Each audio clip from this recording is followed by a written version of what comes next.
Okay, well here we are again, once again at the Hotel Barracuda, Patio Expat Club on a Tuesday morning. I'm Ron Carty, and it's my privilege to interview again our speaker that we invited back, Claudio Sennhauser. I can never pronounce your name properly, but Claudio will do. Give me a hand, okay?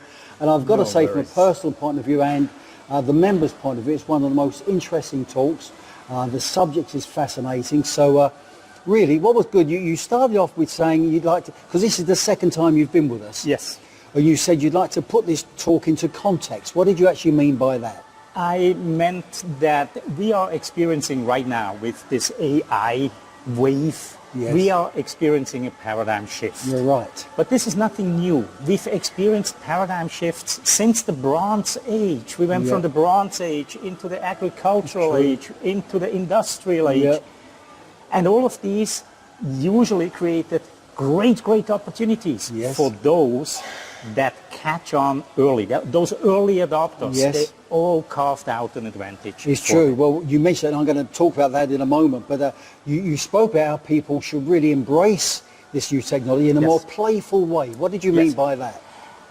Whenever we deal with new technology, we always think of it as technology. Yes. In this case here, I say, don't look at it as technology, look at it as a toy, and then approach it in the same way. You know, when we are little children, we learn things like that. Yes. Why? Because it's fun. It's fun. It's enjoyable. It's play. Yes.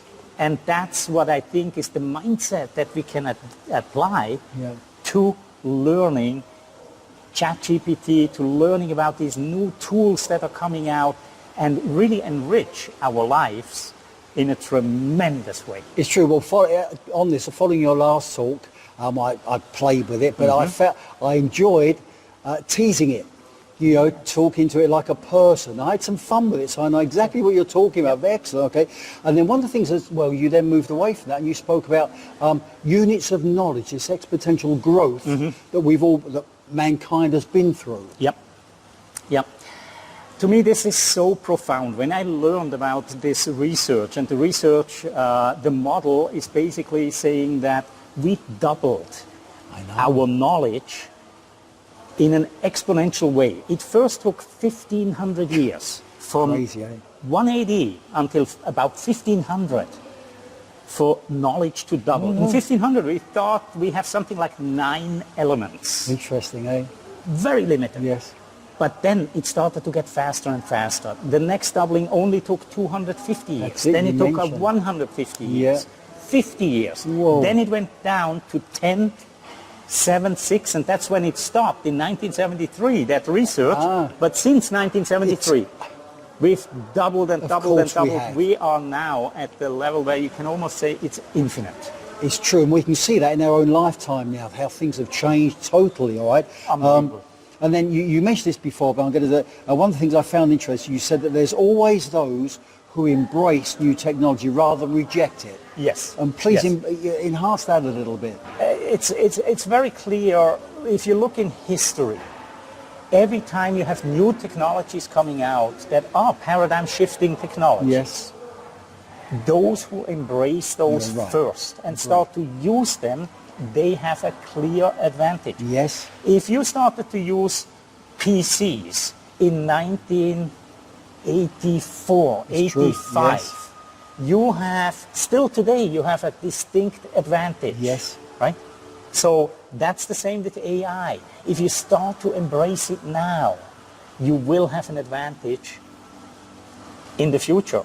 Or turn it around and say, what if I ignore it? That's the one. How will my life look like in 3 years, in 5 years, when the world has moved on, but I stood still? Agree. And again, going back to your first talk, I'd heard about it, I like to try new things, but I got stuck in, and it's fun, it's enjoyable, really. It is. And so look, it is. You then mentioned about, because you know the age group of our people, Yeah. right?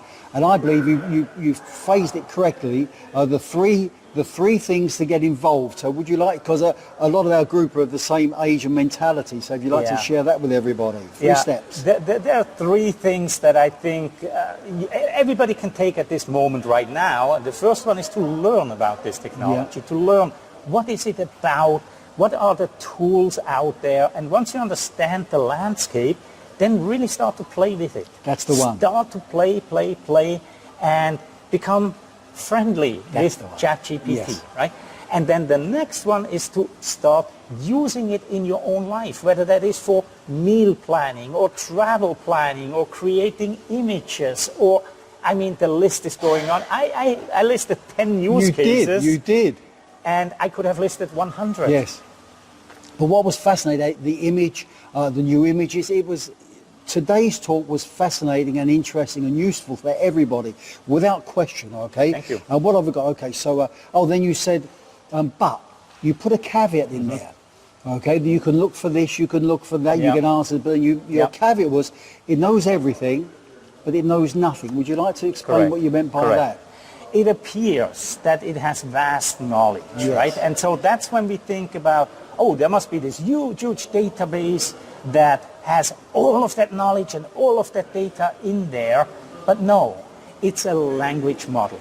And we need to remind ourselves that as a language model, it basically just predicts what a human being would use as the next word and the next word and the next word to make a sentence and then a paragraph and then an entire response, right?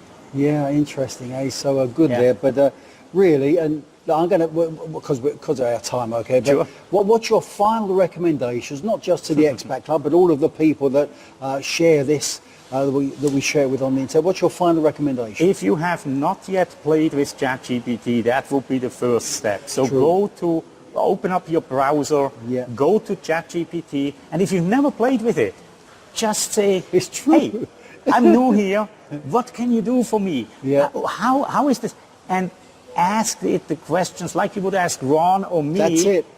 In the same way, and that way you are getting off with a good start, and the process. I sometimes just sit there, Ron, and I just chat with it. I go to ChatGPT and say, hey, I'm bored.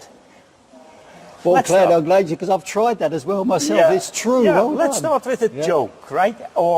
And it gives you a joke. And then I say, well, you know, it's Sunday, it's a lovely weather out there. Give me recommendations of what to do. Yeah. Now, your viewers might think, what kind of a moron is this that needs to ask a computer what to do? No, I know. But of course, this is just an example of it is. What these tools are able to do. And when it comes to the language, it's simply amazing. It is. When you start using it, you probably went through these same kind of aha experiences where you went, wow, it's true. This is amazing. And the language that it uses.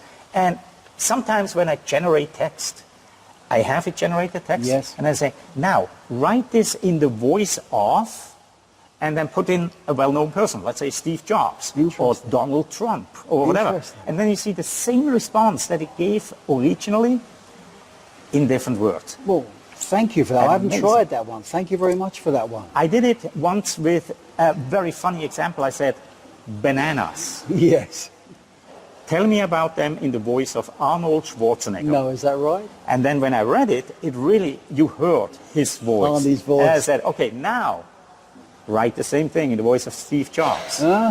And it was different, but the message was the same, right? I'll be bugging. But absolutely fascinating. So that's where I would start. That's what you mean by fun. By fun, yes. Yeah, just play with it. Yeah.